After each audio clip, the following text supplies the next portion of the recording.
Senador, meu tema inicial é um assunto que o Senado está devendo resposta ao país, até porque a Câmara já se pronunciou.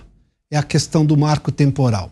O entendimento que se tinha até outro dia, imaginava-se pacificado, como uma série de coisas no país, que por acaso, por entendimentos, novos julgamentos do Supremo Tribunal Federal, vários assuntos deixaram de estarem pacificados para serem rediscutidos. Mas nesse assunto especificamente, a Câmara já se manifestou, como também a Câmara já se manifestou na questão do saneamento, da lei de saneamento e os decretos do retrocesso do governo Lula.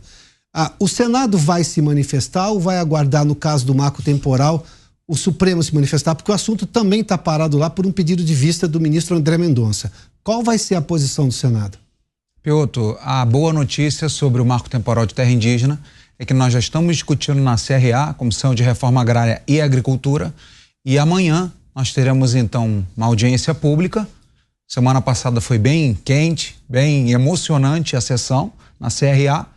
Amanhã uma audiência pública e em seguida o assunto sai da CRA e vai para a CCJ para as deliberações finais, então para ir para o plenário para votarmos essa situação. Agora, o senhor não acha que o Senado protela demais ou até procrastina em relação a votações que a Câmara já se manifestou ou votações que o país espera que o Senado se manifeste, até evidentemente na questão da separação dos poderes? Por que o senhor acha que o Senado demora tanto a dar resposta ou reafirmar a posição do Legislativo como um poder independente? Piotr, não podemos tirar a sua razão, e é o que nós ouvimos diariamente nas ruas. As pessoas hoje veem o Senado Federal, a Câmara Federal, como um poder subserviente ao Poder Judiciário. E não é assim que a Constituição determina. Nós somos um poder independente. E muitas vezes, por exemplo, conversando às vezes com lideranças, nós vemos que, por exemplo, nessa questão do marco temporal de terra indígena, uma liderança política, que logicamente eu vou preservar, falou, olha, antes da gente discutir isso, eu vou lá dar uma conversada com o Supremo para ver se nós votarmos aqui, se eles aceitam a nossa decisão. Como assim? O que está acontecendo?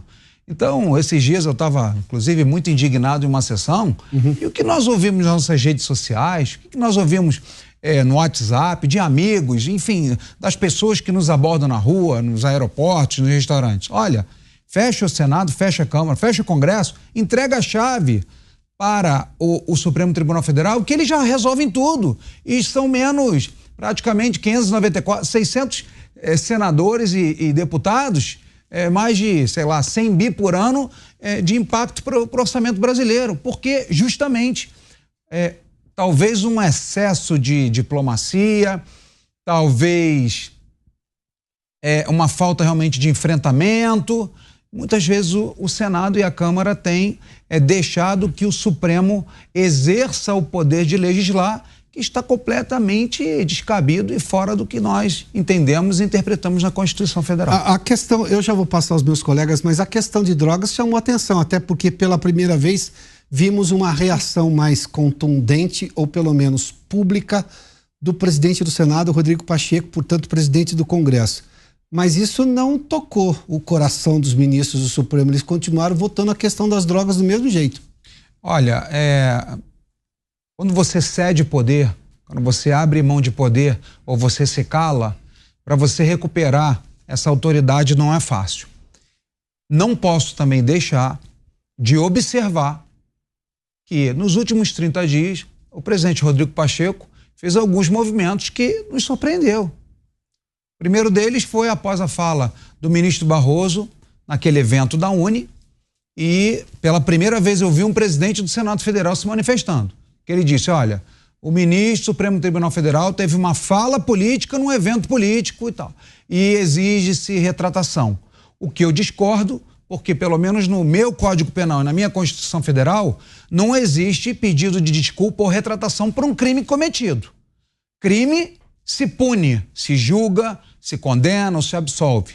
Não existe retratação, mas foi a primeira vez. Isso tem menos de 30 dias, talvez um pouco mais. Depois, a questão do piso, dos enfermeiros, sim, que já era para ter sido pago, ou seja, tem previsão orçamentária, passou pelo Congresso Nacional, Câmara e Senado, passou pela sanção do presidente Bolsonaro, depois voltou para a sanção do presidente Lula, e o Supremo pegou o assunto e está em cima. Então ele se manifestou sobre isso. Depois sobre drogas e depois sobre o marco temporal. Então nós esperamos que realmente o presidente Rodrigo Pacheco, ele entenda que, na minha opinião, Piotto, o Senado e a Câmara, o Congresso Nacional, é 100% da representação da nossa democracia. Porque quem está sentado na cadeira de presidente da República, ele é 51%, 52% dos votos. Enquanto Câmara e Senado, não, é 100%. 123 milhões de brasileiros elegeram 81 senadores e 513 deputados. Então ali é a democracia plena. Então, na minha opinião, uma das maiores forças políticas do Brasil é o presidente do Congresso Nacional. E não podemos abrir mão e não podemos deixar que outros poderes usurpem, com todo respeito ao Supremo Tribunal Federal e ao Executivo Federal. Não podem usurpar. Eu fui eleito, Piotto, para fazer boas leis, para fazer fiscalização, e não vou abrir mão desse meu poder outorgado pelo povo direto na urna eletrônica para outro poder que foi crescendo, foi se intrometendo, foi invadindo, e nós fomos, né, nós que eu digo, né, os políticos, a classe política ficou calada, talvez por medo, talvez por se sentir refém, talvez pelos processos, essa questão de foro privilegiado. Nós precisamos rediscutir isso, porque se o político tem um problema e está no Supremo Tribunal Federal, aquilo é uma moeda de troca para o político ser um refém. O que parecia ser uma proteção, digamos, contra perseguições locais, hoje é um problema. Eu entendo que é um grave problema. Hoje eu creio que muitos políticos não levantam suas vozes, se acovardam, justamente porque tem algum problema lá e pode ser prejudicado. Nós temos visto alguns julgamentos que não nos parecem justos, não nos parecem corretos.